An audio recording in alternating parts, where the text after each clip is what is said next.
At a time when millions of American workers and families are struggling with the financial consequences of the virus, it's critical to continue the medical war while reopening the economy in a safe and responsible fashion. During this time, Americans must maintain strict vigilance and continue to practice careful hygiene, social distancing, and the other protective measures that we have outlined and that everybody's become very familiar with. We continue to be encouraged that many of the areas hardest hit by the virus appear to have turned the corner. For example, recent deaths are down very, very substantially. You can compare that with their peak not so long ago, and you have numbers of 30%, 25%. In Detroit, as an example, it's down by over 50%. Congratulations. And in New Orleans, where they've done a terrific job, they're down 65%. 30 states have just one case or less per 1,000 people, far fewer cases per capita, as an example, than Germany, the United Kingdom, France, Italy, Ireland, Switzerland, Singapore, Belgium, Spain, Norway, the Netherlands, Austria, Sweden. My administration continues to press Congress to replenish the enormously successful Paycheck Protection Program, which has impacted 30 million American jobs. We hope to have an agreement very soon, and hopefully tomorrow the Senate's going to be able to vote. A lot of progress has been made on that, tremendous progress. It's a great plan. It's a great plan. It's helped a lot of people. So we hope to have a vote maybe tomorrow in the Senate. And based on the record low price of oil that you've been seeing, it's at a level that's very interesting to a lot of people. We're filling up our national petroleum reserves, the strategic reserves, and we're looking to put as much as 75 million barrels into the reserves themselves. That would top it out. That would be first time in a long time it's been topped out. We'd get it for the right price. We're also pushing for the deal to include an additional $75 billion, our deal we're talking about, $75 billion for hospitals and other healthcare providers. Many providers and their employees have taken a huge financial hit in recent weeks, and visits, elective procedures, surgeries, et cetera, were canceled. We think that they can all get back online. They'll get it done. The hospitals have really been fantastic. The hospitals, they've stepped up to the plate. They've really done a great job. We appreciate it so much. For areas less affected by the virus, we've issued new recommendations about how to safely resume elective treatments. HHS has also distributed the first $30 billion in direct payments to 1 million healthcare providers across the country.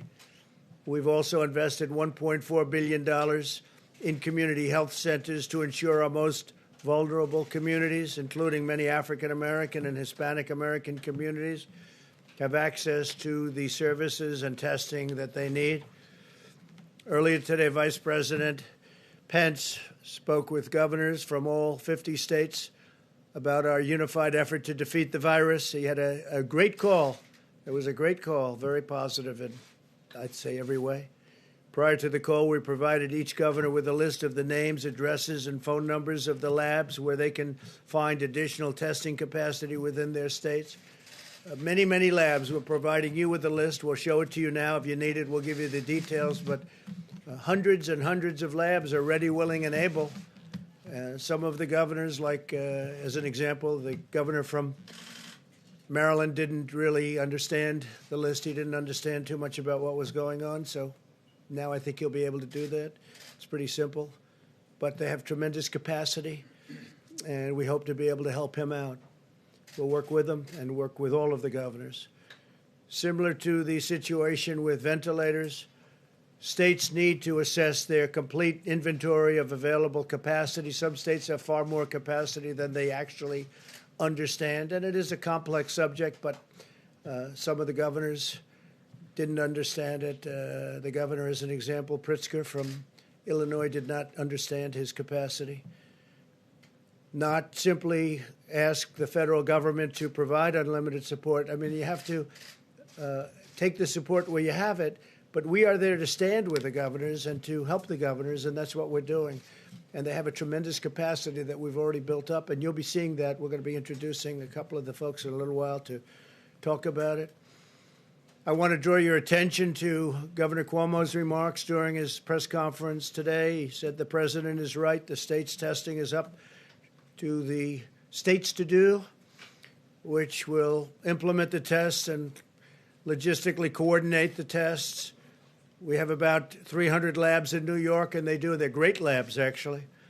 And it's my job to coordinate those 300 labs. I think the president's right when he says that the states should lead, and the governor's they're getting it together in New York. A lot of good things are happening in New York, and I think the governor's going to come in to see us tomorrow. He's coming to the Oval Office tomorrow afternoon. Andrew is going to be coming in with some of his people, so we look forward to that.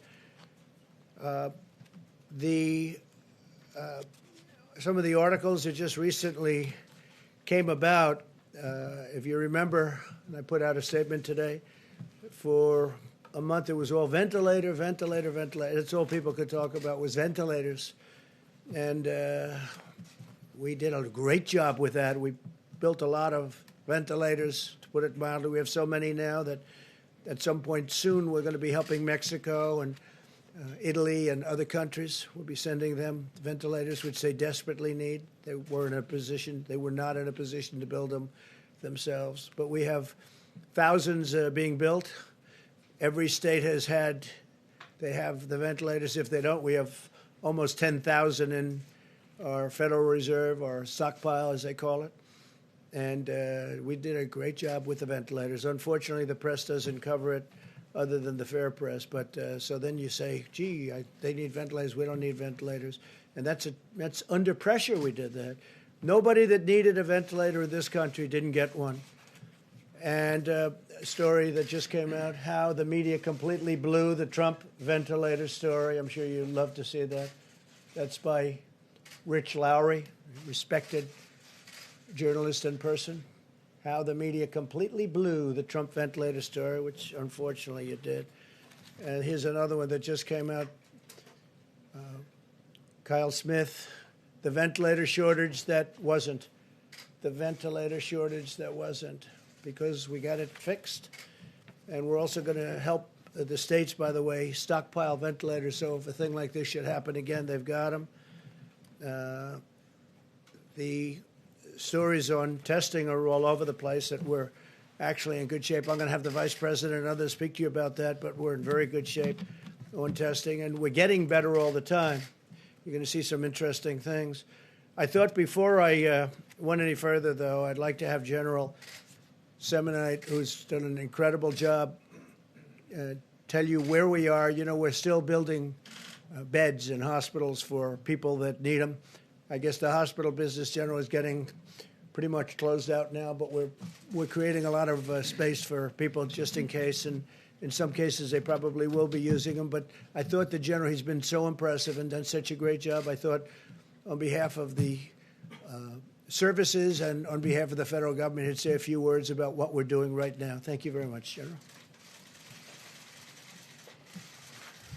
Well, thank you, Mr. President. I just want you to know that on behalf of all of us in the Department of Defense, our thoughts and prayers go out to all of those patients and all those victims that have been affected by this terrible virus. And the President and the Vice President talk all the time about the heroes, but when I've been out there, I've seen the doctors, I've seen the nurses, and all those that have worked very, very hard. And we're just so proud to be part of this noble calling. For my team, I really made it very, very simple. I said there's 3 legs of this stool, and they all have S's. There's sites, in other words, hospitals. We've got to worry about supplies, and we've got to worry about staff. And so right when Governor Cuomo called the president about almost 30 days ago, he said, I need some help worrying about what could be tens of thousands of hospital room shortages. So the president and Secretary of Defense asked us to fly to Albany with a team. And on the way up, we understood how complex of a challenge this was. And we knew there's no way you can solve a complex catastrophe with a complicated solution. We needed a very, very simple solution to be able to then work with HHS, to be able to work with FEMA, to be able to work with the Vice President's task force, and then to be able to power this this down all the way down to the local level. Some of the governors asked us to try to build a hospital in a parking lot or a field in 2 or 3 weeks. You can't physically do that. So what we said was, let's go to where there's an existing facility. And I'm going to kind of make this in 2 big pots. Those that are either hotel rooms or college dormitories, smaller rooms, or those that are in real large areas like field houses or convention centers. And we designed those standard facilities that could be either non-COVID or COVID, and then we got that approved here at the federal government to be able to then power that back down. So we went to Governor Cuomo, and he said right up front, I love the concept, I need you in the Javits Center, I'm ready to start having you work tomorrow afternoon. So when we flew back that afternoon, the next day, we basically built this standard design and then continued to be able to power it down all the way down through the rest of the team. So I just want to show you a couple slides here, and we'll kind of let you know where we're at right now, Mr. President. We had to do a bunch of assessments. So somewhere in the order of over 1,100 different locations we went to, and we worked for FEMA, we worked for the president, and we worked for governors and mayors. And we said, what do you think your demand is going to be? And based on a lot of the modeling that's been in this room here, we were able to understand when the peak curve was, but we also were able to understand where's the bed shortage. So then these 1,100 facilities, right now today, sir, we're actually executing 32 different facilities. That's on the order of merit of about 16,000 beds. 8 of those are all done. We've still got a lot more to complete. And in the next week and a half, we're going to complete about 15 more facilities. We've got some pending. Some mayors and governors are still wondering, do they have enough bed space? And what's important here is we need a very agile plan. You can't do something 3 weeks ago and think that this is going to continue to stay, because this virus gets a vote. And this entire team, the federal government, has tried to be as agile as they can, supporting those states and those governors. The beauty of the plan, though, is it doesn't have to be built by the United States Army Corps of Engineers. So we designed about an extra 52 facilities. We gave those to the governors, and I've got to be very, very laudatory to the governors. They then imposed and put a lot of those on the ground and did those themselves. So let's go to, I'm just going to show you some real simple pictures here. Go to the next slide if you don't mind. So this is an example of the Javits Center, and you've heard the president talk about it quite a few times. This one, about 2,100 bed spaces. What you get is about an 11 or 12-foot square cubicle. There is lights in there. There's a nurse call, so if you need to be able to call the nurse station. There are nurse stations throughout. There's pharmacies throughout. This one started as non-COVID, but then we came back in and put in central oxygen. So everybody has oxygen right behind their bed to be able to take care of those patients. And again, built this one, about 1,000 patients treated. Let's go to the next one. I was up in Detroit with Governor Whitmer, and she walked us through and told us her intent. Here's where she needed to do this in the TCF Center.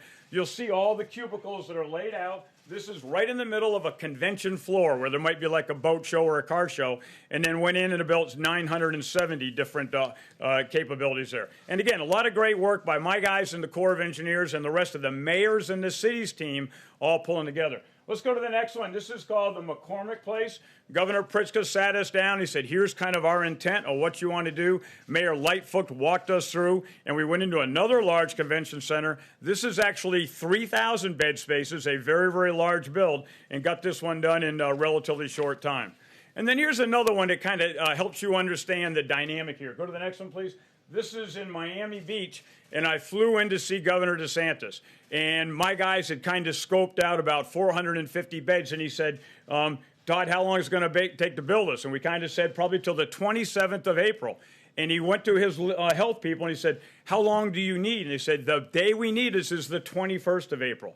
And I told my guys, you don't have till the 27th. Figure out how to get it done by the 20th. This is where you don't get to build to be able to have the perfect solution. You've got to be able to get the mission essential done. Lives are on the line here, and we've got to be able to get everything done to be able to save those lives. And let's go to the last one here. This is one we're doing right now, Colorado. This is in Denver, another gigantic convention center. You'll see all the different cubicles.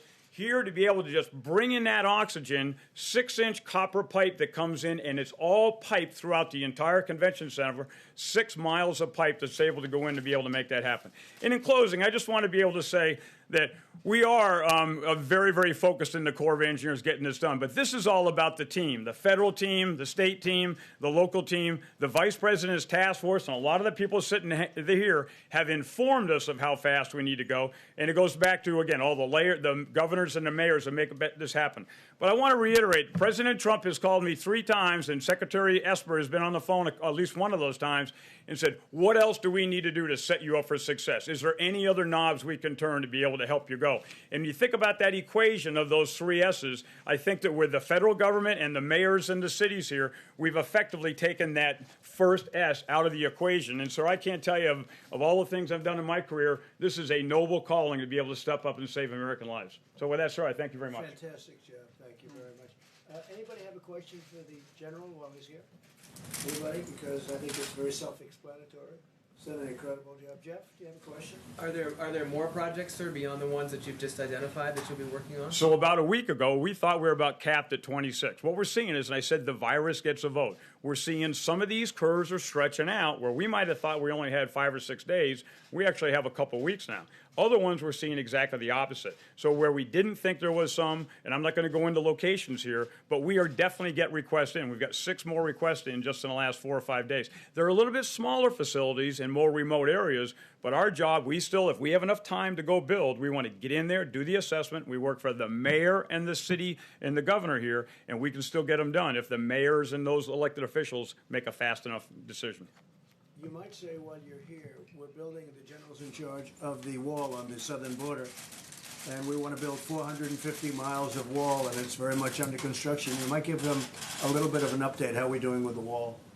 So, sir, I think the most important thing, and you stressed this, and Secretary Esper stressed this, there's really several different priorities here. Our number one priority in Department of Defense and the Corps of Engineers is to protect the team, protect the force. No matter what we do, we've got to continue to take care of our civilians and our service members out there. And so every single thing we're doing, whether we're building for the VA or we're building for civil works projects or for the Department of Defense or building on the southwest border, we are going out of our way. I talked to my commanders this morning. We've got over 4,000 contractors that are on the ground out there, and we've had no positives as of this morning, knock on wood. Same thing with my 400 employees. We're testing them, not necessarily with the more stringent test, but with temperatures to be able to make sure that everybody's safe and everybody goes out of their way to do things the right way.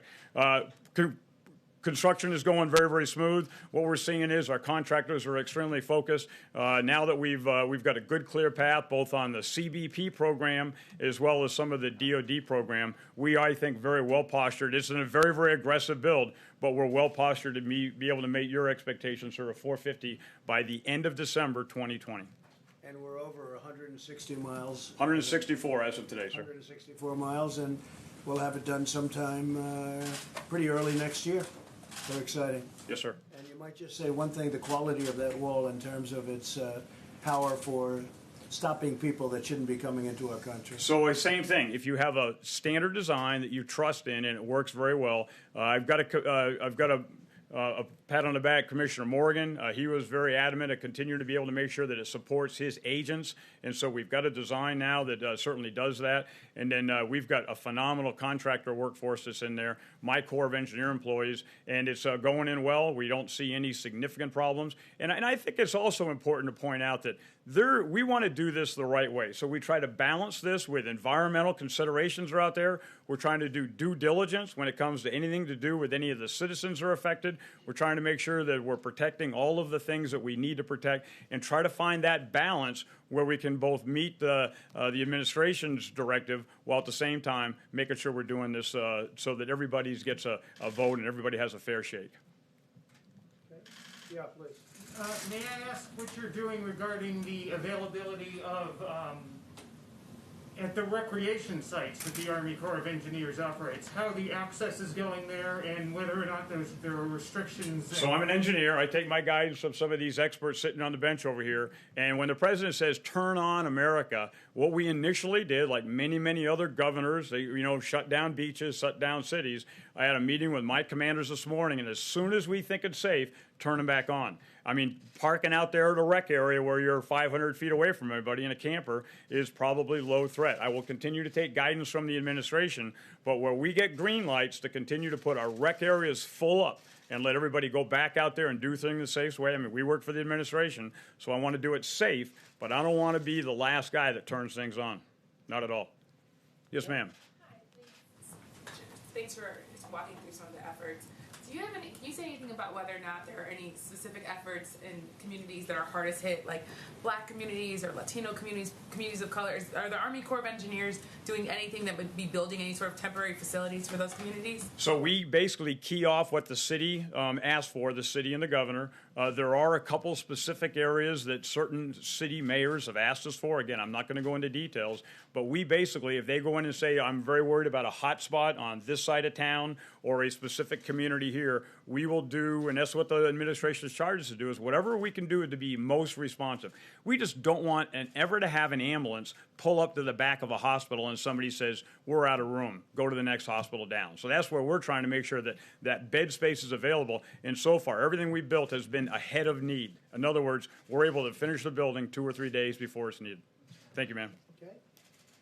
So you know you have a choice. You can stay and watch these wonderful people ask us really nice questions, or you can go back to building beds. Sir, I got a lot of building to do. I'm going to leave if I you had don't a mind. feeling you were going to say Thanks, that. sir. Very impressive. That's an impressive job, isn't it? Seriously? That's really great. Thank you very much. He's a terrific gentleman. We have a lot of great people doing that kind of thing that they really have to get recognition for the incredible job they're doing, because I don't think anybody else could do it. Nothing like that.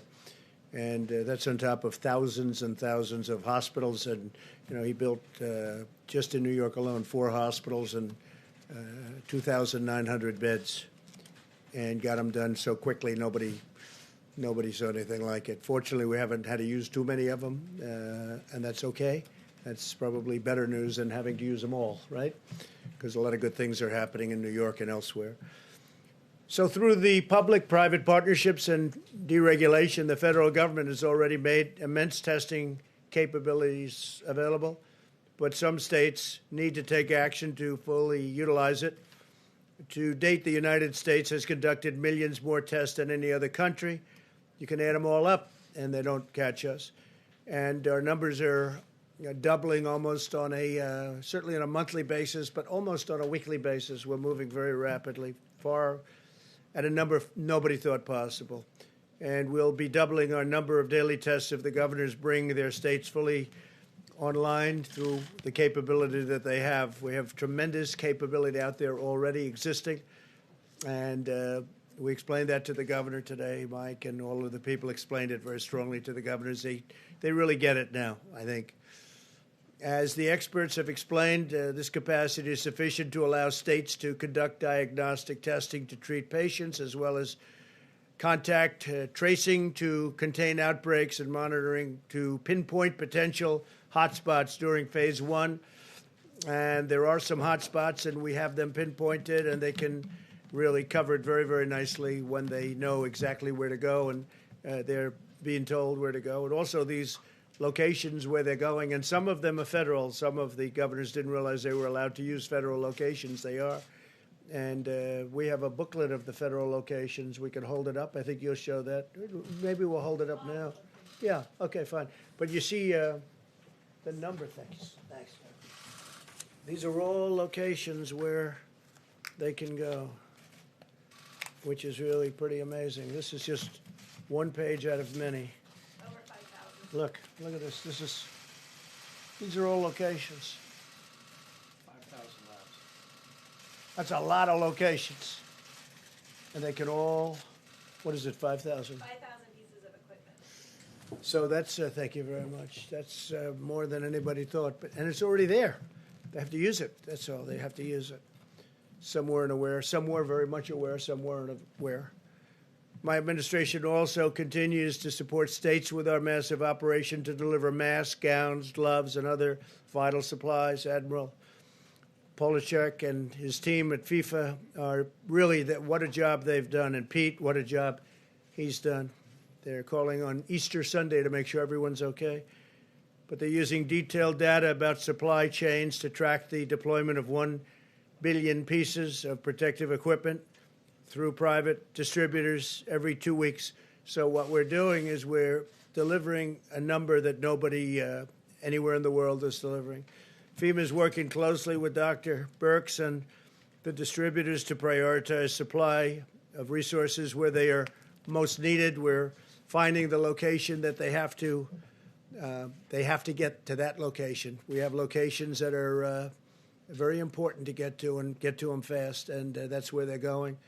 So we have a very strong priority. This pandemic has reaffirmed the importance of keeping vital supply chains at home.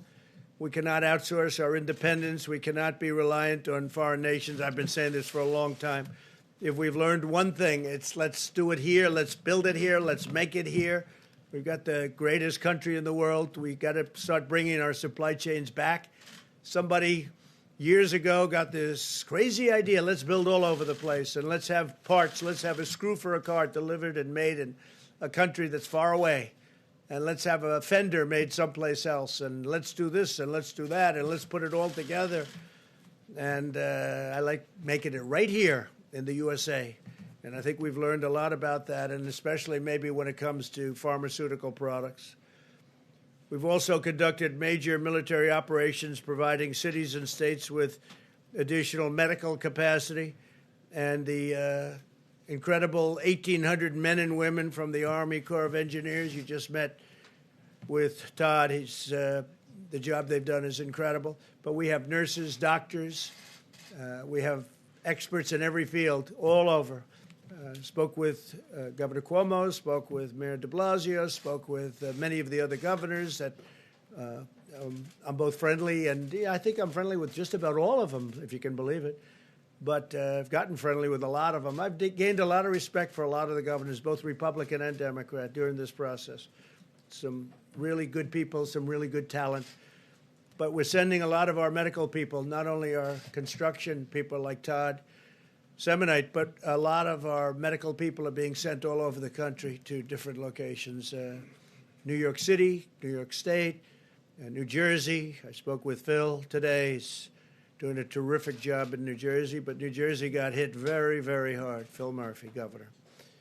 From the day this crisis began, America launched a scientific mobilization of colossal size and scale. Someday they'll be able to write the true story, because nobody's seen anything like it. The fake news just refuses to cover it correctly, but that's okay. The people are understanding, and that's what matters to me. There are now 72 active trials underway across the United States, researching dozens of therapies and treatments, and another 211 are in the planning stages. They're literally mobilizing on therapeutics and also on vaccines. A tremendous progress is being made on vaccines, and I must say on therapeutics. I mean, frankly, if I had my choice, give me the therapeutics right now, because that would help people right now. And we have some things that I think are working, not only working, but we have some incredible things that look like they could be an answer, but we'll know soon. Being tested, working out right now. This includes their therapies designed to attack the virus, as well as others that would hinder its replication, reduce the rate of infection, control the immune response, or transfer life-saving antibodies from the blood of recovered patients. And one of the incredible things that we've seen, and Mike and I were talking about it before, is the fact oftentimes somebody gets very ill from the plague, okay, from this horrible scourge, and they get better and they recover. And the first thing they say is, I want to give my blood. That's happened. The doctors have told me it's happened so much. I want to give my blood. I want to give my blood. And they're doing that. But tremendous things are happening. You'll be seeing that over the weeks. I think we'll be talking about it in the not too distant future. Johnson & Johnson's very well along on vaccines. Again, the vaccines have to be tested. The therapeutics are for now. But a lot of good things are happening on both. But ultimately, we also hope to prevent infection through a very safe vaccine. And that'll be a great thing when we have that. And we will have that. So with that, I'd like to introduce Admiral Guar, and Brad Smith to discuss some of the incredible things that have been done, and they really are what they've been able to do in a very, very short period of time with and equipment. You're going to see equipment that you haven't seen before. And if you just come up, Brad, if you guys would come up, you could give us a little display of some of the equipment that we have and some of the things that are happening having to do with testing, because testing is a big word. Remember, it was all ventilators. And the reason it was all ventilators, they said, there's no way he'll ever be able to catch this one. And not only did we catch it, we are now the king of ventilators all over the world. We can send them anywhere. We have thousands being made a week, and they're very high quality. And that wasn't playing well, so then they said, testing. Oh, we'll get them on testing. Well, testing is much easier than ventilators. Ventilators are big machines that are very complex, that are very expensive. You need you need a group of people that really know what they're doing. We took auto lines, we took a lot of different people, and now we've done that. But it used to be ventilators. Now it's testing. And I think the Admiral, and I think that Brad will show you some things that you haven't seen that are really very spectacular, having to do with testing. We're way advanced. The list I showed you, these are places you can go if you're in the States. 5,000 different machines, 5,000. They're all over the country. We have international also, but these are all over the country. But you'll see something now that's really eye-popping in terms of what they've done. And they've done this under great pressure. They've come up with things under great pressure that are absolutely amazing. So please, if you would. Thank you, folks. Well, thank you, Mr. President. I want to talk about a couple things today, a little bit different than I've spoken about before. Since early March, we've really been focusing on two key concepts for testing. Number one, to assure and expand supplies in the U.S. market. This is really critical because we were talking about really a cottage industry with very minimal suppliers that we were asking to supply over a 2-week period of time the normal production that would be for at least a year. And as simple as a swab is not a swab is not a swab. And we need to be very careful that when we put something in a person and tell them a test result, that it's really correct. The second component is to secure sufficient supplies at FEMA during this time of peak disease, where we could alleviate any maldistributions within the state. This is the FEMA process of requesting and sending things out and also supporting outbreaks. So starting in my office many weeks ago, we assembled a multidisciplinary team of really incredible people. The medical side of the equation, which I represent, the laboratory side of the equation, high-tech side of the equation, logistics and operation. And Brad Smith is his day job as director of the Center for Medicare and Medicaid Services, an incredibly important component of our country's CMS system, building the future healthcare system, but has done a really incredible job operationally and logistically in bringing everyone together. We have focused on every piece of the supply chain that relates to testing, down to the most minute detail, and he's going to talk to you about some of that. But that started in the second week of March with starting an airlift, because the only supplier, the main supplier of swabs at that time, was a place in Italy that was completely shut off because of the outbreak in Italy. So Admiral Polubchak arranged Greytail Air Force planes to go to Italy to bring millions of swabs back to secure. That's just how it started, and it's expanded since then. The second part is we've been really marrying, and this has been the beauty, the logistics and supplies to the overall strategy. Two pieces of strategy. Number one, what is the overall testing strategy? And Dr. Birx has had just an elegant strategy in the past, but even more important in the future, when we make sure we take care of indigent populations and those most vulnerable. So the clinical, the contact tracing, and the monitoring of those who are at most risk. We've also married it to the strategy, and you've heard more than you wanted to know about it, that a small machine that's point of care is good for certain things, but it's not going to test 5,000 people over a short period of time. So the small machines, the medium machines, and the large machines, and how to contextualize them. And the third thing, before I give it to Brad, which is very important, and it's really critical, is coordinating the research, the epidemiology, and the FDA regulatory process. And why is that so important? When we started 5 weeks ago, if we wanted to test this many people with the technology we had, we would have used about 80% of the strategic national stockpile in PPE just to do testing. We needed an innovation. That innovation was to be able to test out of the anterior nose with a completely different kind of swab.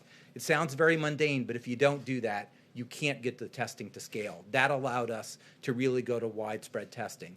Last week, moving to polyester swabs, which is going to open up millions of new swabs onto the market. But that's a regulatory science and innovation step that had to co-occur with this. And with that, I'm going to let Brad talk about some of the details that he has really shepherded over the past weeks in ways that have truly been amazing and incredibly impressive to me.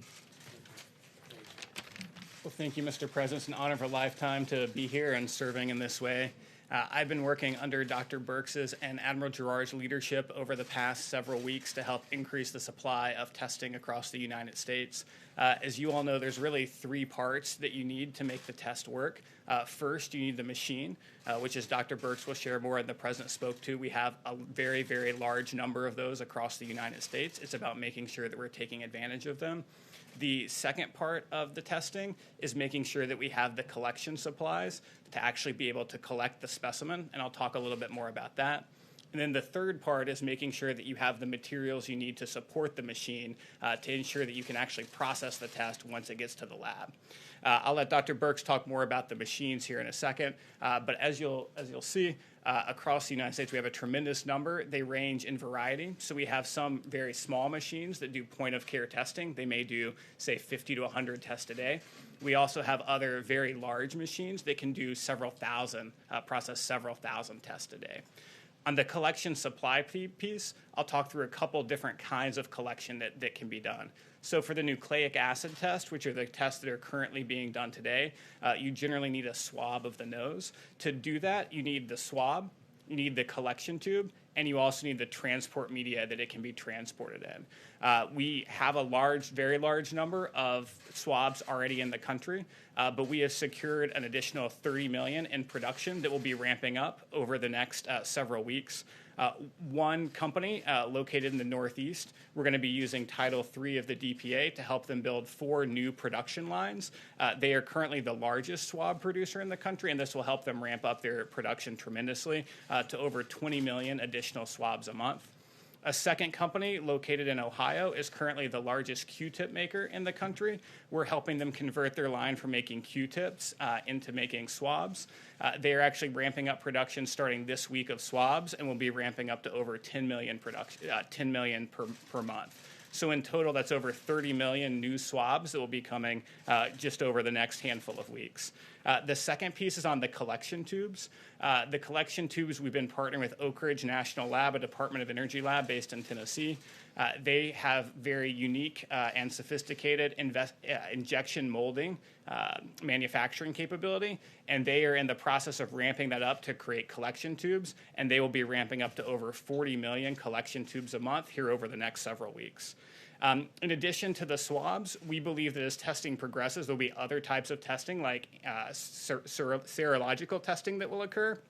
And those samples have to be collected in different ways. So many times, some of those tests will require a finger prick. So in addition, we've secured over 17 million lancets, which is what you use for the finger prick, so that we have those available, as well as 17 million alcohol swabs, which is what you need to clean the finger before you do the finger prick. In addition, although folks are not talking about this much yet, we also believe that businesses across the country may want thermometers to test folks as they come into the office. And so we've secured over 650,000 infrared thermometers that states and businesses will be able to access to be able to test folks as they come into work. So I think we've made tremendous progress on the collection side. In addition to the collection side, we've been very focused on ensuring that the labs have what they need. To process a specimen in a lab, you really need two things. You need something called an extraction kit, and you need something called a PCR test. In order to be able to fully process a test, you need both of these things. Sometimes these things come together, and sometimes they come separate. For some of our point-of-care tests, including the Abbott and Cepheid tests, they come together. They are ramping up production rapidly to over 3 million of those tests per month, and these are tests that did not exist even a month ago. The second piece is on some of these large machines. They also sell complex cartridges that come together. One of the big manufacturers is that has already ramped up production from about 1.6 million a month to more than twice that already, and that's already occurred.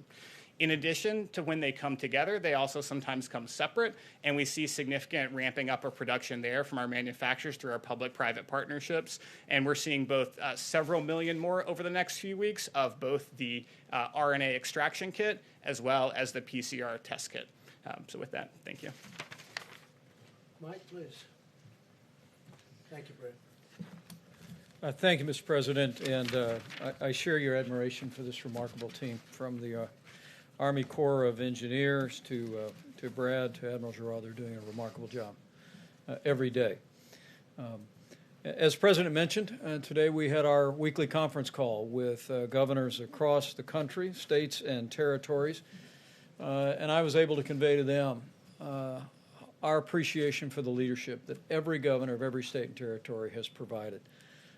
Thanks to their leadership, thanks to the extraordinary cooperation of the American people, despite the fact that more than 770,000 Americans have contracted the coronavirus, and our hearts grieve for the more than 41,000 Americans who've lost their life.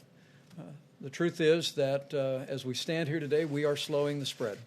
And as the President reflected, we continue to see steady progress in less cases, lower hospitalizations, even in hotspots around the country. And we commended America's governors for their efforts in that regard. We are preserving our healthcare capacity, as the General with the Army Corps of Engineers reflected. The President's direction, we've built a great number of hospitals around the country, but the utilization rate has been fairly low because of the mitigation efforts, the cooperation of the American people. We have not had to use them. And that, as the President said, is very good news. In a word, we thank governors across the country for taking actions, decisive action, to save lives and to make a difference. I reminded them that we're all in this together. We have one mission, we're one team. We spoke on the conference call about last week's guidelines to open up America again. And we heard from governors across the country about the progress that they are making. We spoke to governors from New Jersey, Connecticut, Florida, Louisiana, Texas, and Michigan about their ongoing efforts at social distancing, and addressed questions that they had about needs that have been spoken of already in this presentation today. In addition, as we promised last week when we spoke to governors on Thursday about the guidelines to open up America, our team presented every governor in the country, states and territories, with a memorandum detailing laboratory capacity and all locations of laboratory equipment for diagnostic tests that can perform the coronavirus test.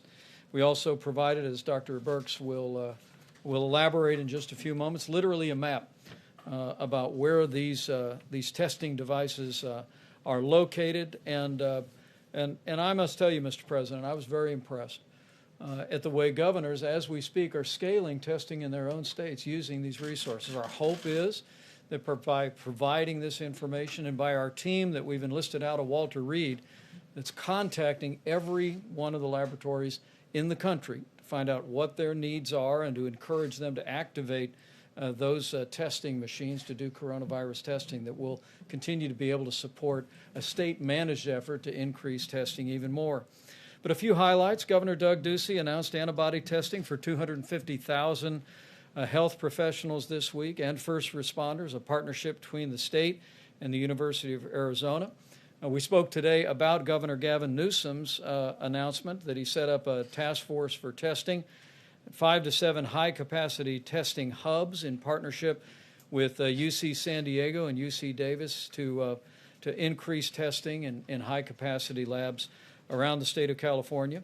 We heard from Governor Ron DeSantis, Mr. President, about the efforts of the state of Florida. I believe he said that at this time Florida had conducted 275,000 coronavirus tests, and they're in the process of a major expansion of statewide testing with the goal of opening up additional sites and using the Florida National Guard to test residents at nursing homes and long-term care facilities in Florida.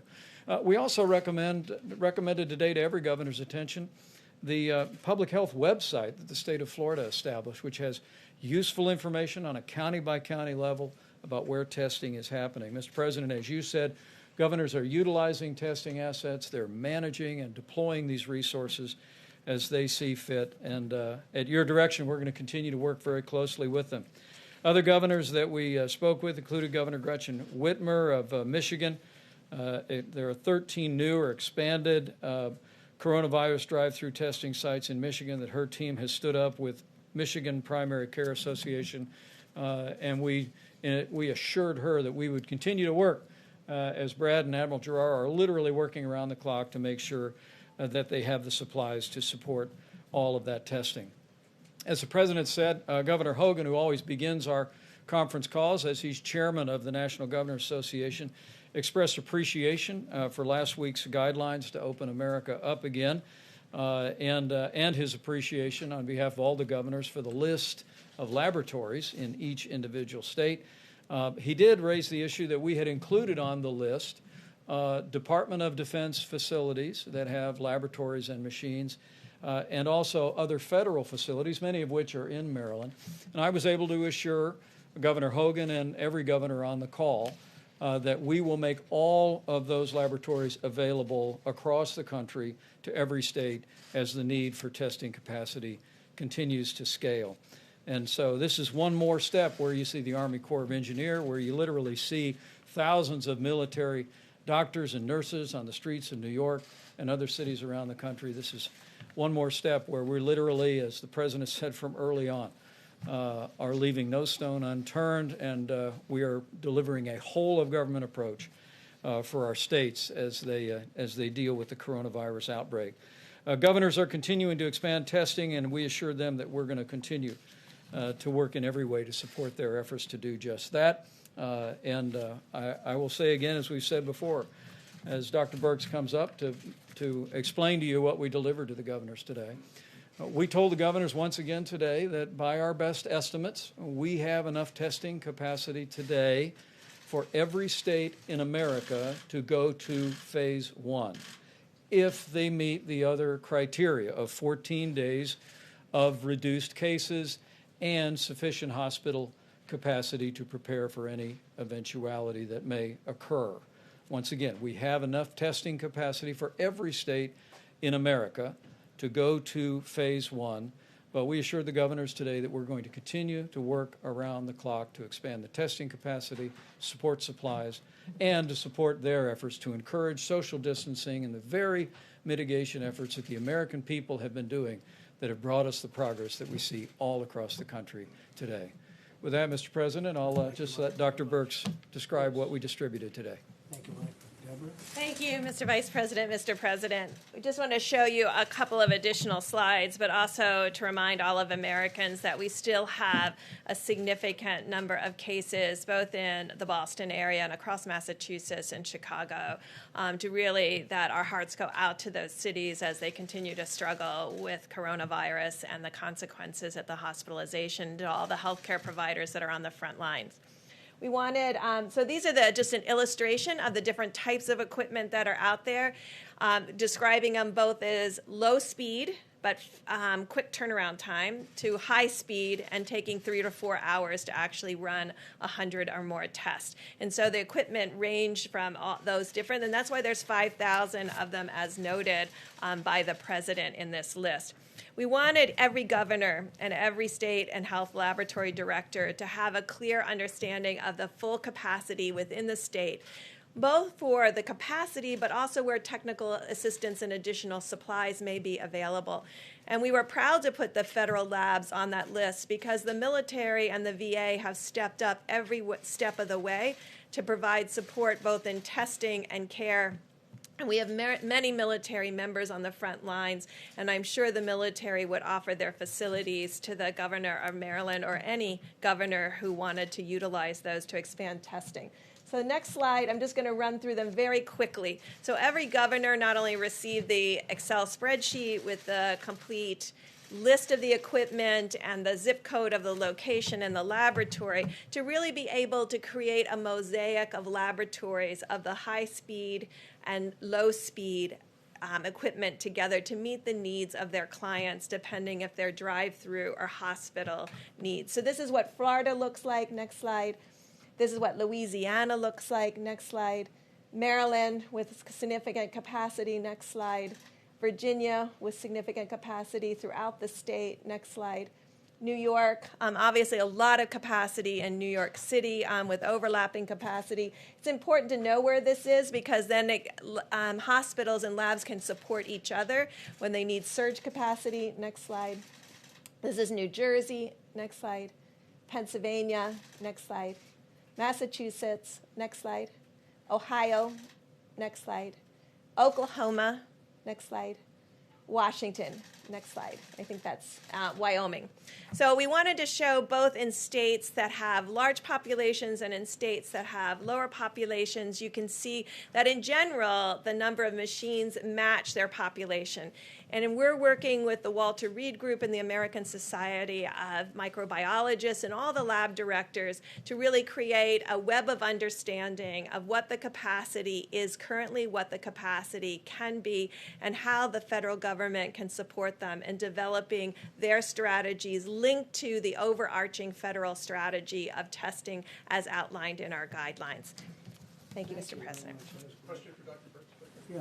Dr. Burks, University of Southern California and the LA County Public Health put out a report today that suggests that the penetrance of the virus is as much as almost 40 times what it was believed to be, that as many as 442,000 people in LA County may have been infected, which suggests two things. It suggests that you have a lot more people out there who could be spreading the virus, but it also suggests that the case fatality rate is more in line with the 2017-2018 flu than what we've seen in some other areas of the world. But I'm wondering if you've seen that and what your thoughts were. So we're looking at all those studies very carefully, and I think you will remember over the last 3 weeks I've been talking about the level of asymptomatic spread and my concern about asymptomatic spread because with flu and other diseases, when people are sick, it's easy to contact trace.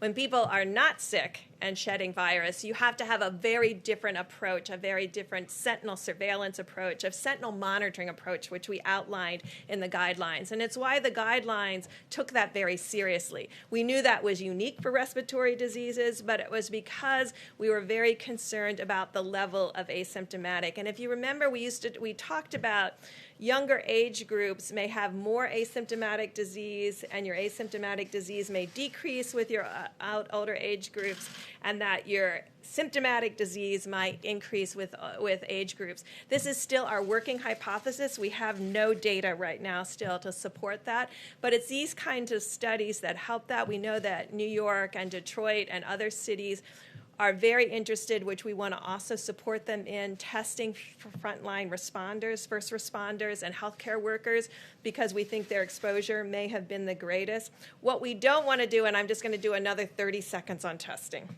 These tests are not 100% sensitive or specific. And I'm going to go over this over and over again. So if you have 1% of your population infected, and you have a test that's only 99% specific, that means that when you find a positive, 50% of the time it will be a real positive, and 50% of the time it won't be. And that's why we're really asking people to start testing in among the first responders and the healthcare workers that may have had the greatest exposure, because that's where the test will be most reliable. And then when we have the luxury, we can go out to broader and broader communities. But this has been the fundamental question to begin with and has been persistent. And we will emphasize to the American people again, this is a highly contagious virus. And we don't know by looking at someone whether they have pre-existing conditions or not.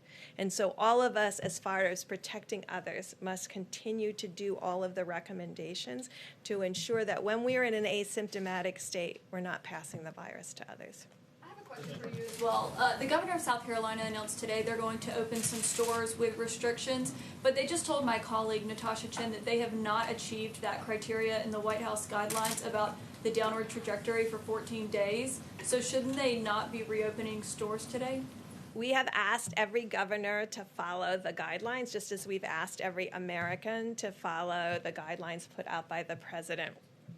But each of the governors can decide for themselves whether they've reached specific guidelines in specific areas.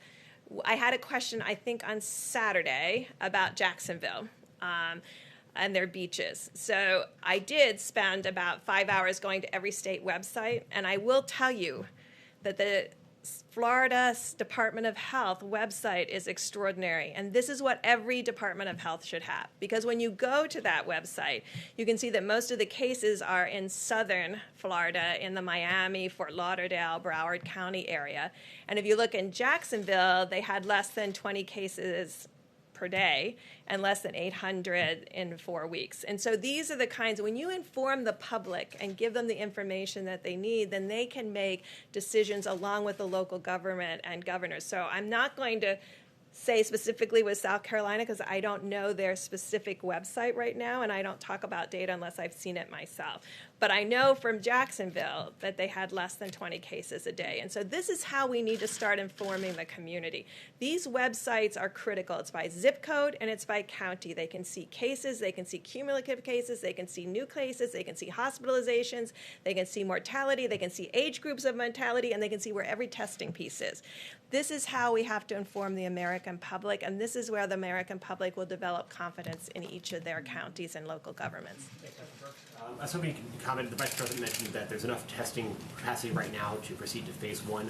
But what about phase 2 or phase 3? Are there enough machines, or enough cartridges, are there enough reagents right now for the sort of reopening that the administration is envisioning taking place over the next month or two? So you can see the current machine outline, and you can see that both of these gentlemen have prepared to have everything ready for phase 2 and preparing it now for what we will need in the future. And I think that's what you saw with the ventilators. That's what you're seeing with PPE. It's not just for today, it's for tomorrow. And it's our federal planning is not just for this instant. It's making sure that we meet the needs of this instance, but we're planning for 30 and 60 and 90 days ahead. I would just agree with Dr. Birx completely. We are ready right now to enter phase 1, and we are ramping up all our capabilities across the board, not just to achieve what's necessary for phase 2, but 2x, 3x, 4x, so that we will be absolutely over-prepared when the nation is ready to go into those phases. President Trump. And by the way, not everybody agrees that we have to do that much testing. We're going maximum. You understand, there are some people who don't want to do that much testing. But we're going maximum. We're going to the outer limits. And I think that's the way probably it should be. Jeff, go ahead. Mr. President, to return to a topic that you opened the press conference with on oil, U.S. crude futures today went below zero, went into negative territory. Went negative. Yeah. Like interest rates, they go negative. Does that make you want to see Saudi Arabia and Russia and OPEC Plus do more to reduce supply? Much of it has to do with short sellers. Much of it has to do, if you look a month into the future, I think it's at $25 or $28 a barrel. So a lot of people got caught. They got caught, and there are a lot of people that are not too happy because they got caught. So if you take a look at it, you'll see it's more of a financial thing than an oil situation. But because you take, I believe, in a month or so, in other words, go a little bit out, it's at $25 and $28 a barrel. So it's largely a financial squeeze, and they did get squeezed. So would you like to see, however, Saudi Arabia and other countries make more cuts? Well, we've already done that, where Saudi Arabia is cutting back, Russia's cutting back, Mexico's cutting back, and the OPEC Plus, they call it OPEC, plus additional states are cutting back. And, you know, the problem is nobody's driving a car anywhere in the world, essentially, 184 nations. Factories are closed and businesses are closed. And so all of a sudden, we had really a lot of energy to start off with, oil in particular. We had a lot. And then all of a sudden, they lost 40, 50% of their market. So it just stopped. So it's going to be picking up, and the energy business will be strong. But they cut back. It could be 20 million barrels, but it's, let's say, 15. And that was between Russia and Saudi Arabia. But this had to do with the squeeze, and it was a very tough squeeze. A lot of people got... You don't think they need to do more right now? Well, they're going to do more by the market, to be honest. Look, same thing over here. If the market is the way it is, people are going to slow it down or they're going to stop. That's going to be automatic, and that's happening. Yeah. Mr. President, on criminal justice reform and these SBA loans, I got an email earlier this morning from a fella in the Northwest who owns a supply business, and he has a felony on his record, nonviolent felony, in the past 5 years, which under SBA guidelines makes him ineligible for one of these PPP loans. So he has now had to let go 50 employees, many of whom are criminals trying to get back into society. I don't believe there's anything in the CARES Act that would restrict. If you give me the name of the company and his name, I'll have that checked out, John. I'll do that. It's a friend of yours? No, not a friend of mine. No, it's just somebody who contacted me out of the blue. He called you to say he's a criminal, and why did he get a loan? Or what's... He says he wanted to apply for an SBA loan and couldn't, and wondered how that squared Okay, with if you your... give me the name, I'll look into it. I'd like to look into that, okay? Caitlin, go ahead. If these companies that open and they have employees come back to work and they get sick, will these companies be liable? Which companies are you talking about? Under Any what? companies that open, manufacturing, any kind of company that opens, So employees go back to we work, have- they get sick, will the I'll company give you be an liable? answer to that. I'll give you a legal answer to that when we look it up. But we are trying to take liability away from these companies. We just don't want that because we want the companies to open and to open strong. But I'll get you a legal opinion on that.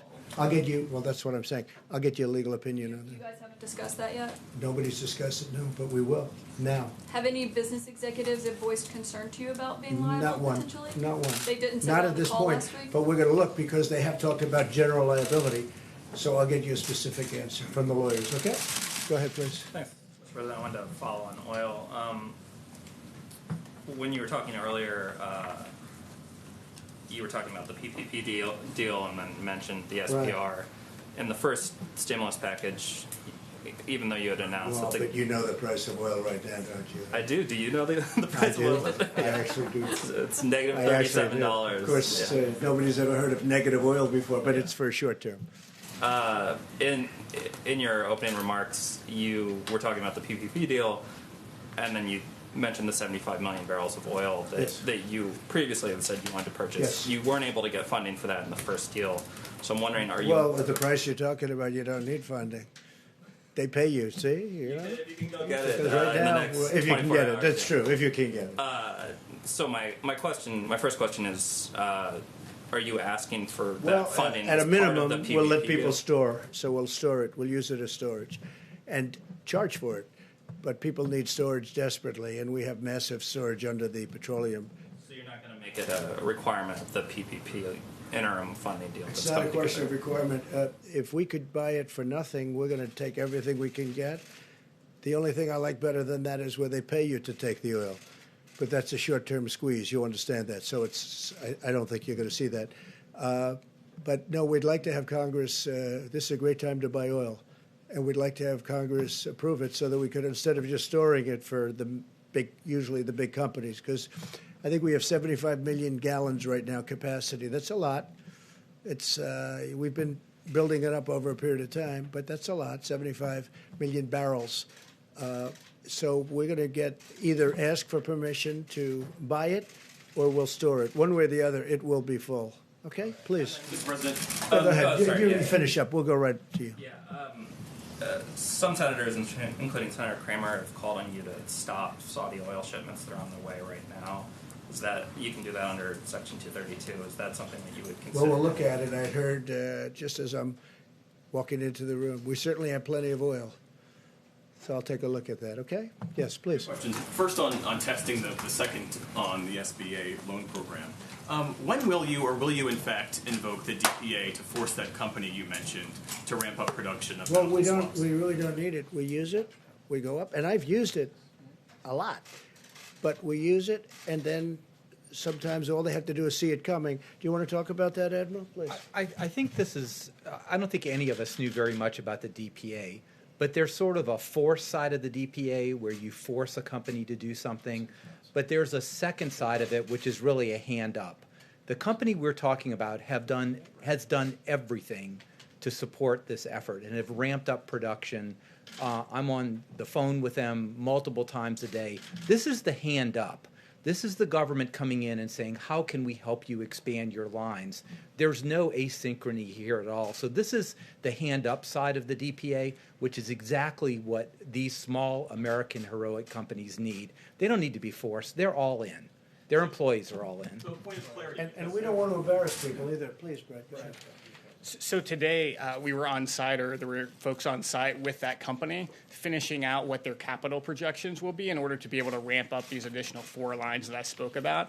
The company will then turn in a white paper to the DoD that will then help move the process forward, but it's actively in process. And I fully understand that the need is enormous, but on March 21st, the administration promised 27 million tests by the end of March. So far, roughly 4 million people have been tested. So where are the other 23 million or so tests? Did they not materialize? Are they in the pipeline? Help us understand that discrepancy. So since I was the one who said that, let me explain where we were. So I was getting my information, it was correct information about the actual tests that are in the marketplace. So if you want to use those metrics, there's been over 40 million, quote, in the marketplace. But we have an end-to-end issue that we needed to deal with, and that's what we've been dealing with. The swabs, the transport media. If we don't have people utilizing the machines the way Dr. Birx is talking about, we have some of our main platforms that are only 10% being utilized. You could have a lot of tests in the market, and those are correct numbers. But if the machines aren't utilizing them and they're not organized at that level, then they're not being utilized to its fullest. So and you meant if the machines were utilized, that would be the you would have a lot of those millions of tests already being done. I think Ambassador Birx has estimated that we have another 1 million tests a week just on one platform that could be done if the machines were utilized more fully. Question for Admiral Guerrero. For yes, Admiral Guerrero. You say that there, and the Vice President has said this, Mr. Smith said it, that there will be enough tests in place for phase 1. There are. The question is, what's the standard of testing that you now have the capability for? Is it test people who are only very ill? Is it test people who have the sniffles? Is it test people who come in just because they want to get a test? I mean, what is the standard here for It is the guidelines, but I tried to be a little specific about this on Friday, and we all tried to. Number one is you need to test everyone who's symptomatic, right? And you need to over-test them because How symptomatic? we're talking any symptoms that would be consistent with COVID, right? So, and there's a wide range of symptoms. You want to test them, and you want to over-test. And we talked about the approximate metric with Ambassador Birx fully supports, because this is a good metric that you want to get about 1 positive for every 10 tests. Then you oversample. Second, and this is a really important part of the strategy, is because so many people are asymptomatic, there's no way that you can test enough people to pull 1 asymptomatic out of 300 people in the population. So the strategy with Ambassador Birx offered, and I talked to epidemiologists around the country, and they go, wow, I wish I would have thought of that, is to really focus on the vulnerable population where we know that the asymptomatic rate could be much higher than the rest of the population. And we are going to be focused, and this is what my office does during normal times, focusing on the underserved populations, particularly in inner cities and urban areas. They have a higher rate because overcrowding, they can't telework, they're subject to a lot of comorbid conditions. Nursing homes, we all know about nursing homes, and there's both symptomatic and asymptomatic spread. And finally, some of our indigenous populations in the Indian Health Service. So this is a very, very important layer that most of the models and people don't talk about, because that's where we're going to pick up the asymptomatic carriage, and when you do that, that's when you focus on track and trace. So just a quick follow-up on that. If we have enough tests right now for everyone to go into phase 1, why is the governor of Maryland having to get 500,000 tests from South Korea? I don't know what the governor of Maryland is doing in South Korea, but there is excess capacity every day. If he wanted to send 30 or 40,000 tests to LabCorp and Quest, that could be done. That could be done tomorrow. Enough that they needed to start to up their testing capacity and make it adequate. So I think we're seeing all across the country that in the states that have been hardest hit, their capacity, not only their capacity, their testing far exceeds South Korea. and they've been able to do that on a relatively straightforward basis. I don't know what the governor of Maryland, we talked to him today, he didn't bring that up today. We were on the governor's call today. But you haven't spoken to him, like, personally on this? Go ahead, Mike. We spoke to Governor Hogan today. I'll follow up because I heard there was an announcement today about that he had acquired some tests from overseas. Maybe we could put the slide back up that showed the number of facilities just in the state of Maryland. And part of our process, and I don't know when the governor placed the order from South Korea, wouldn't begrudge him or his health officials for ordering tests, but the capacity of all the different laboratories and the number of machines that are across Maryland is part of what we were communicating today, including federal facilities. NIH is in Maryland, there's Department of Defense facilities, and what we assured the governor then, and we assured all the governors, is that we'll open up all of those facilities.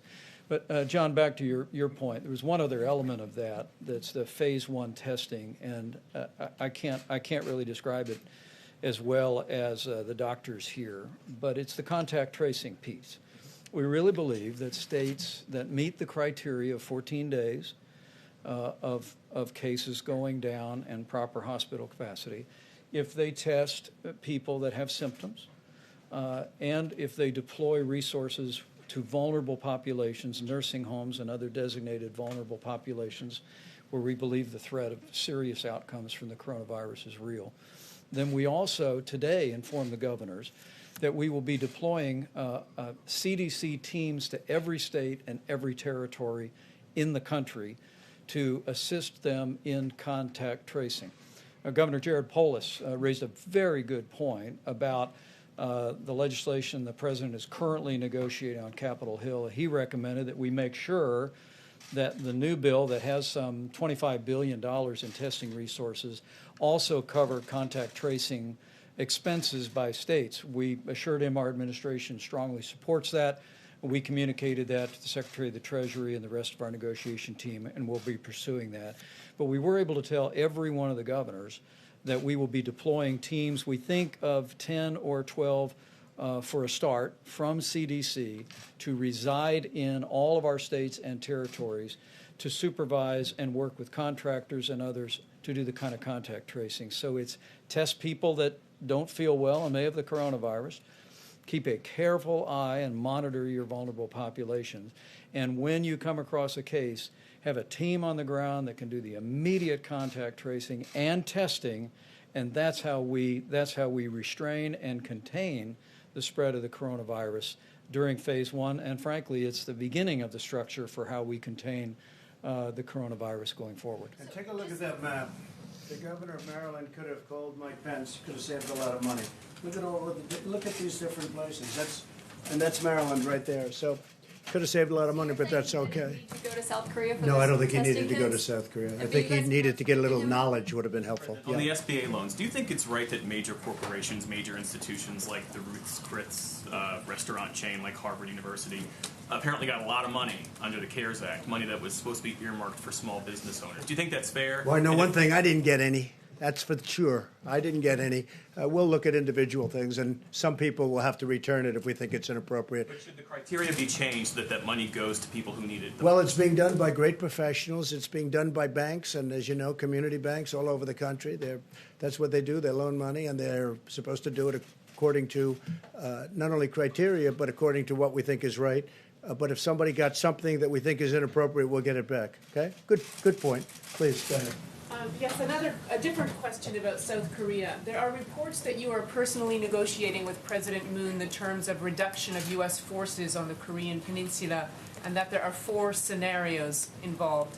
Can you confirm that? And if so, what is your desired outcome? Well, I think that South Korea had a great talk with President Moon. He's a friend of mine. I congratulate him. He had a wonderful election victory. I was very happy about that. He was, as you know, just recently.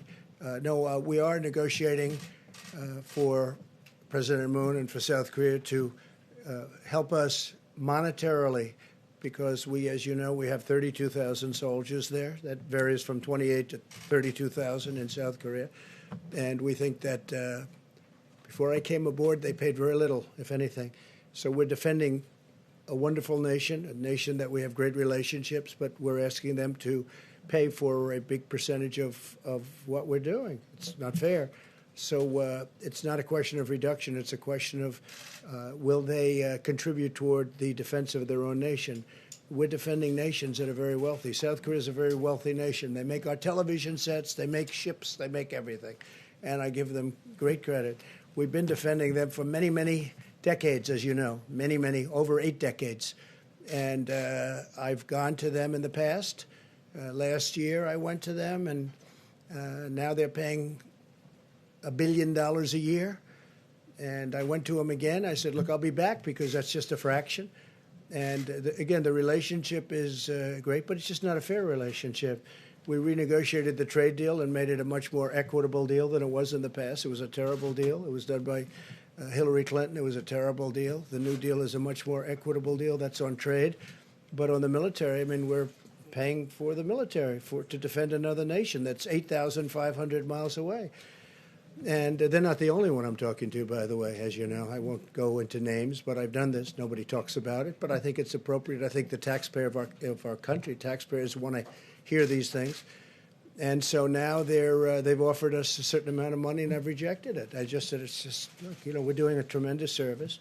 We have a wonderful feeling and a wonderful relationship with each other, but we have to be treated equitably and fairly.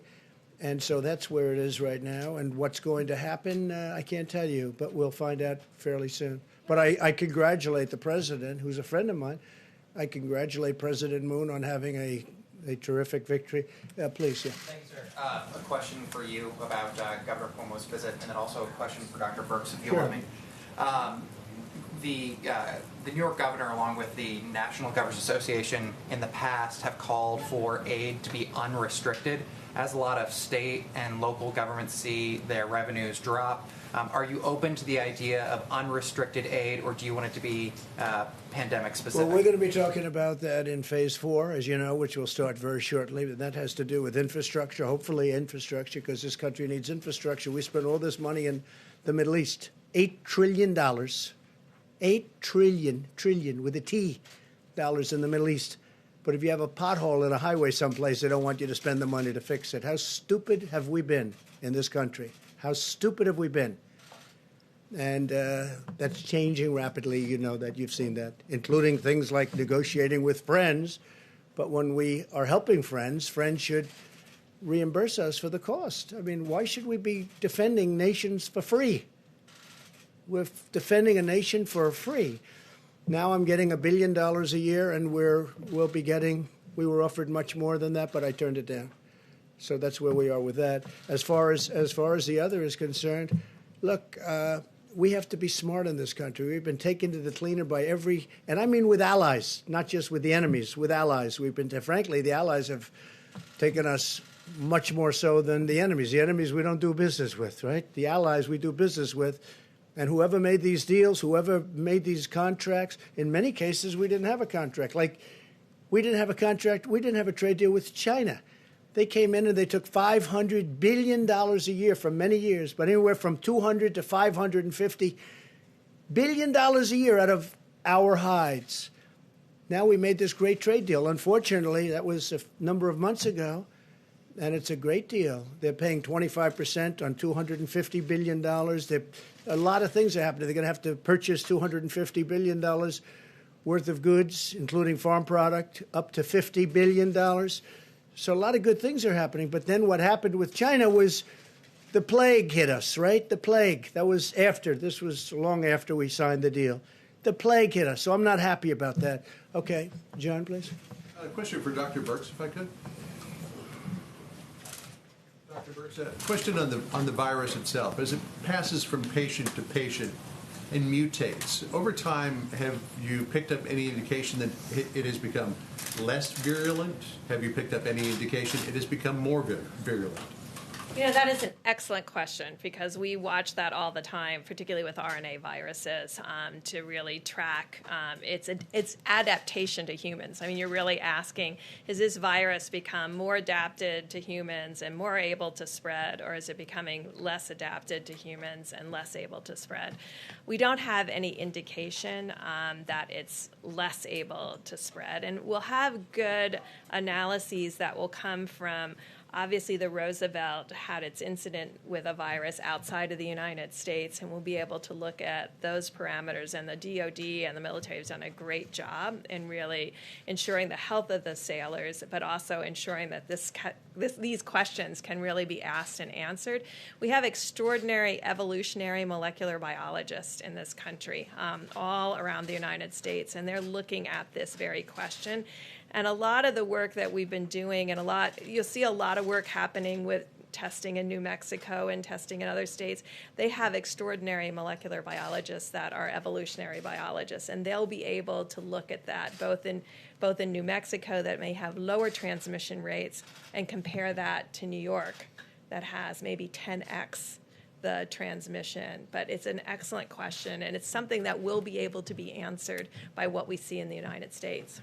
John, what a good question that was. Where did that come from? Once in a while, I pull one out of my hat. No, that's very impressive. When Senator Schumer wrote a letter a couple of months ago, and he said, you should use admirals and generals. I said, well, that's where first of all, we have our vice president has been incredible, but we have the admirals, we have the generals. And I was just talking to the admiral inside just before we came out. I said, did you go to Annapolis? He said, no, sir. I said, oh, that's too bad. That's too bad. Where did you go? He said, I went to Harvard. Oh, that's okay, too, I guess, right? So you went to Harvard, and he was a great student at Harvard. He's doing a fantastic job. And this young gentleman was very, very successful. But he wanted to help the country. He wanted to come into the country, and we appreciate it very much. It was a big success, big success. Let's do here and there next, okay? We're all set. Good. Thank you, Mr. President. I was hoping you talked about your meeting tomorrow with Governor Cuomo that you mentioned. Is there a reason he's coming all the way down here? I don't know. He wanted to, and that sort of travel we, essential? believe it or not, we get along. Okay? He was very generous yesterday in particular.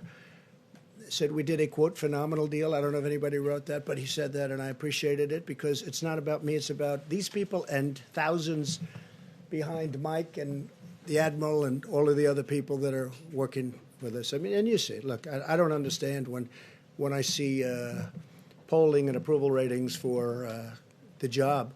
I mean, this group should get a 95. It really should. And we're really helping the governors a lot. And the governors call me, the ones I know, or the Republicans, but the ones I know, and they say it's incredible the job you're doing. Again, not me, the job this group is doing. And you sit here, and I'm watching from the corner, and I'm just saying, boy, it's incredible stuff. When you watch the general get up, General Semonite, and talk about boom, boom, boom, you don't see that. You don't see that. When you hear the Admiral speak about the testing, how good it is, and yet people don't like to say it.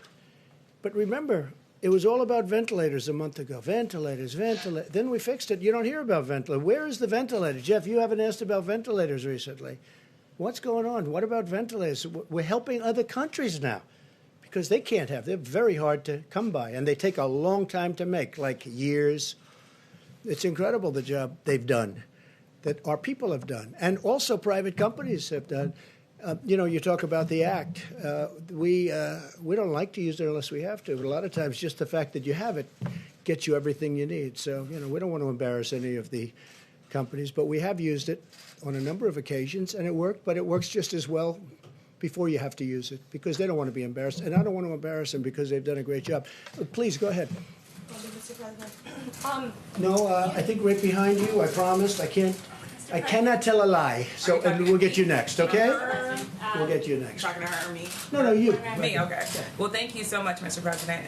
My question, I have two questions. The first one is on testing. You talked about the idea that first it was ventilators, now it's testing. You seem to maybe possibly be implying that talking about testing is a personal attack on you. Can you explain why you think talking about testing is a personal attack, given that the access to testing has been an issue for a long time? There's bipartisan outcry still today that there's not enough testing. Why do you think it's a personal attack on you? Well, it's not bipartisan, it's mostly partisan, but more importantly than mostly partisan, it's incorrect.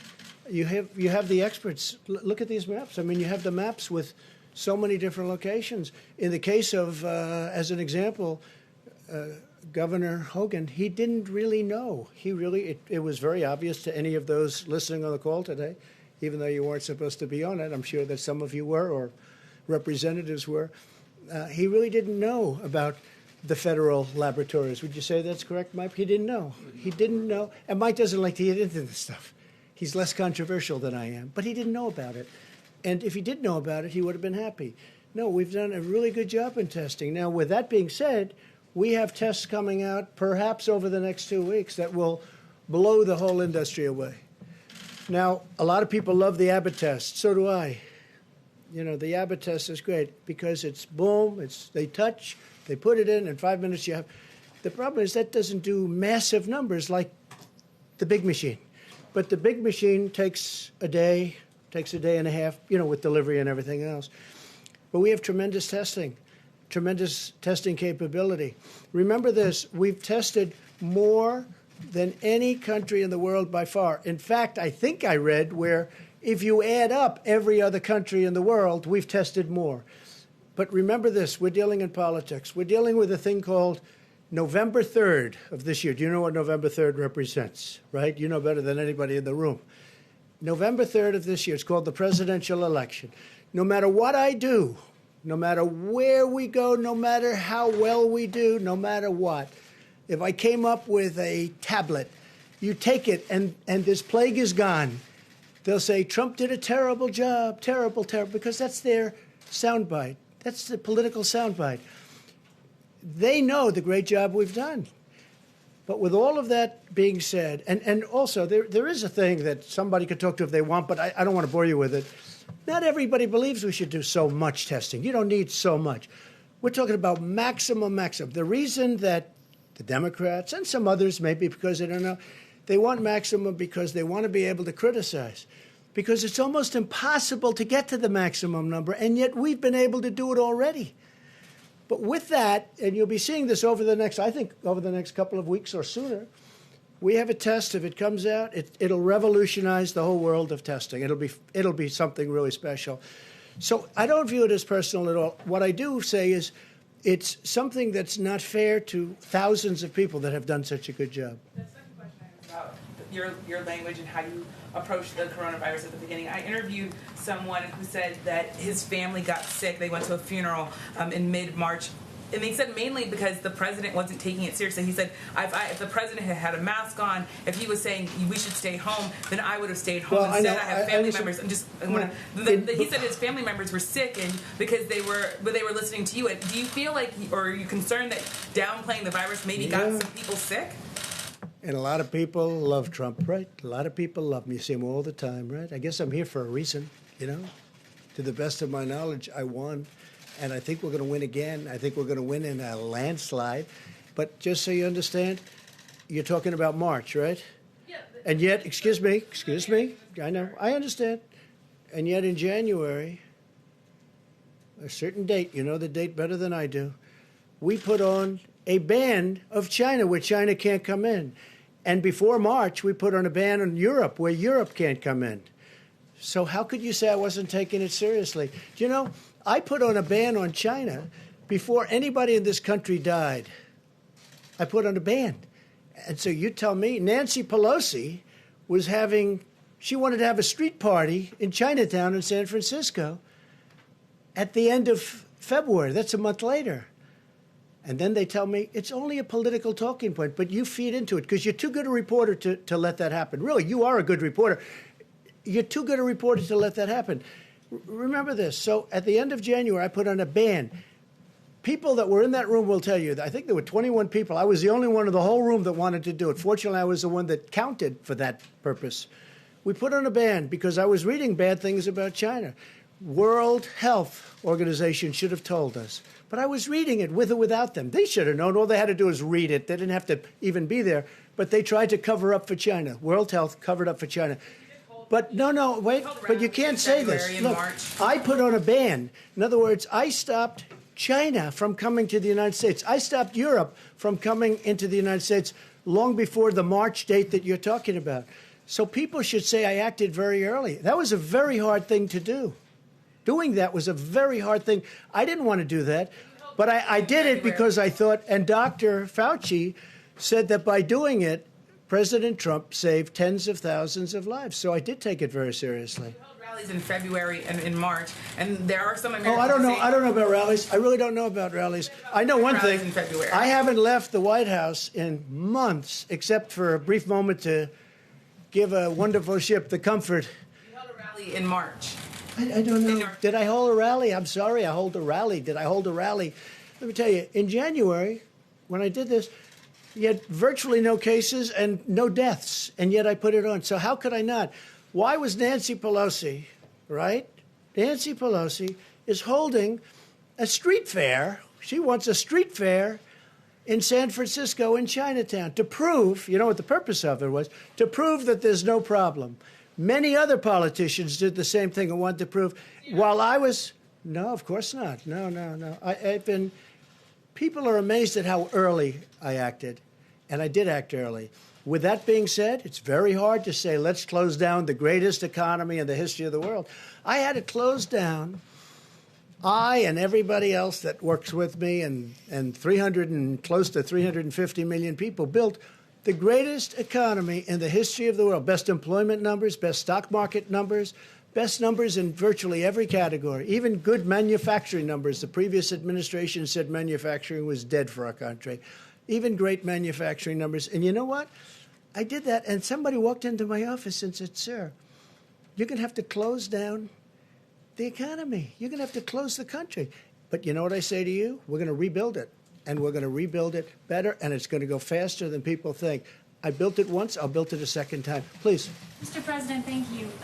Shall we on the phone, America? Please. Go ahead. We have, going back to the topic of friendship and bipartisanship, Americans, with the exception of Pelosi, Schumer, and even Romney, Americans have seen an unprecedented chapter of bipartisanship and cooperation on the political landscape. On a personal note, what has been the most significant signal that your relationship with Democrats below the leadership level have changed for the good of America? I think it's a great question because there is bipartisanship. Look, we're getting the paycheck plan. It's already $350 billion was approved, essentially unanimously, and we have another 250, which I think you're going to find out is going to be a higher number than that. Okay, I won't say it now because I don't know if they've released it or not, but it's going to end up being more than 250 billion. And this is going to small businesses and it's going to workers. And these are really bipartisan plans. It's a great thing that's happening. So I think the fact that we're able to do all of this in a bipartisan way is great. Now, the tax cuts that the Republicans did, we had no help from the Democrats, so you can't say that's bipartisan. But this whole thing, getting our country back, and, you know, Nancy Pelosi's been, she's very nasty. She, you know, wasted a lot of time on a impeachment hoax. It was a total hoax, went nowhere. And that was not good. And Schumer, I guess it's the same thing, but he sort of accepted it. He just did what he was supposed to do, and he didn't do very well with it. But, you know, that was not appropriate. That was a bad thing for our country. But it was fine. I mean, I understand the game. They have a little bit of a majority, so they say, let's do something and let's try and stir it up. But they wasted a year. They wasted tremendous. We could have been doing things that would have been great for our country. They could have been looking into China. They should have been looking into China as an example. A lot of people are blaming the Democrats for wasting all that time because it was during that period of time, as you know, that it was fomenting. But I think we've had a great spirit of bipartisanship in a certain way. It's not, I wouldn't say we're going to set records throughout the world, but things are happening that are very good. The country is coming together. And I'll tell you what, the people are coming together. The people are really coming together. I think you're going to find that our country is much more unified. I do think that the press, the media, foments a lot of this, a lot of anger. I really believe it foments tremendous anger. For instance, I'll be asked a tremendously hostile question from somebody, and then I'll answer it in a hostile way, which is appropriate. Otherwise, you look foolish. Otherwise, it looks like just walk off the stage and bow your head. I can't do that. I just can't do that. But a lot of these questions that are asked from certain networks are so hostile, and there's no reason for it. There's no reason for it. We are in a war. This is a World War II. This is a World War I, where, by the way, the war essentially ended because of a plague. That was one of the worst ever. They lost almost 100 million people. But we're in a big war. And I'll say one thing about, because I think it's important. The last person, I did it early, but I was the last person that wanted to close down one of the great economic, you can't call it an experiment, but everything, I guess, in life is an experiment. So I'd say experiments, but one of the great economic stories in history. I'm the last person that wanted to do it, but we did the right thing. Because if we didn't do it, you would have had 1 million people, 1.5 million people, maybe 2 million people dead. Now we're going toward 50, I'm hearing, or 60,000 people. One is too many. I always say it. One is too many. But we're going toward 50 or 60,000 people. That's at the lower, as you know, the low number was supposed to be 100,000 people. We could end up at 50 to 60. Okay, it's horrible. If we didn't do what we did, we would have had, I think, 1 million people, maybe 2 million people, maybe more than that. And you look at, there's one country in particular that decided, let's wing it, let's just keep going. They are being inundated with death. Now, if you take a look at some of the hospitals where, one of them I knew growing up in Queens, and I'm looking at the bodies laying in hallways, being brought into refrigerated trucks, these massive trucks, bodies going in. Multiply that times 10. It's not sustainable. And many of the people that have this theory, let's, maybe we could have just gone right through it. I was somebody that would have loved to have done that, but it wouldn't have been sustainable. You can't lose 1 million people. That's almost double what we lost in the Civil War. I use that as a guide. Civil War, 600,000 people died. So it's not sustainable. But it could have been much more than 1 million people. I mean, if you took a number and cut it in half and half and in half again, you'd end up at 500,000 people, okay? If you want to make a very conservative guesstimate. 500,000 people is not acceptable. Is that a correct sort of an analogy? So, I mean, I see it all the time by friends of mine, by people that I have great respect for. Well, we could have done this, we could have done. And remember this, when we say 50 and they compare 50 to the 35 of the flu, because it averaged 36,000 over a 10-year period, it's a lot. Who would think that? But we're not talking about, with the flu, it just goes. We're not locking ourselves in our units. We're not locking ourselves in our apartments and not moving and not touching anybody and just saying, the world. In this case, we are. And we're still going to lose between 50 and 60. But if we just kept it going on a normal basis, which is really the only standard that you can compare it to with the flu, because that was a normal basis. You get into an airplane, you travel to Florida, you go to Texas, you go wherever you're going. But in this case, if we didn't do anything, the number wouldn't be 50 to 60,000. The number would be 1 million people dead. It would be 1.5 million, 1.2 million, maybe 700,000. It would have been a number in like that because, and it's so important because I see so much. You can't compare it, because I'll tell you what, the people of this country, what they've done, they've gone out of what they had, the way they've lived. It's not great. It's terrible. Maybe the first 3 days, and then all of a sudden, you see what's going on. They want to get going, and I get that fully. But I just say this. If we would have done that, we would have lost anywhere from 1 million to more than 2 million people. Now, with all of the death that we've seen at 50 or 60,000 people heading toward, right now it's at 40, but 50 or 60,000 people, probably over 50 for what I see. But that's with our guard up. If we took our guard down and just said, okay, we're just going to keep this open, we would have lost millions of people. Can you imagine? Look how bad it looks now when you look at the bodies, when you look at Hart Island in New York where they have the mass grave and all of the things that you see. Can you imagine if we had the guard down, if we didn't do anything and we just said, let's ride it out? It would not have been sustainable in any way. It would have been an atrocity. So we've done the right thing. We've really done the right thing. And the people that have worked so hard and dangerously, I'll tell you, again, I say it, but I watch those doctors and nurses and medical people running into those hospitals, and they don't even have their gear on. Forget about gear, whether it's great gear or not, and we're bringing in the best gear in the world. But they're running in with open everything, and they're the job. They're like warriors, the job they're doing. But if we didn't do the moves that we made, you would have had 1 million, 1.5 million, 2 million people dead.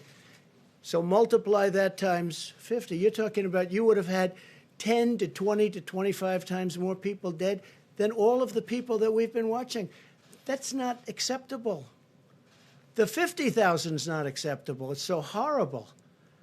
But can you imagine multiplying that out by 20 or more? It's not acceptable. So it's a very good question. I appreciate it. We'll see you tomorrow. We'll see you tomorrow. Can I ask you about Larry Hogan's response to what you just told me, Mr. President? Mr. President, a question about children. Thanks, everybody.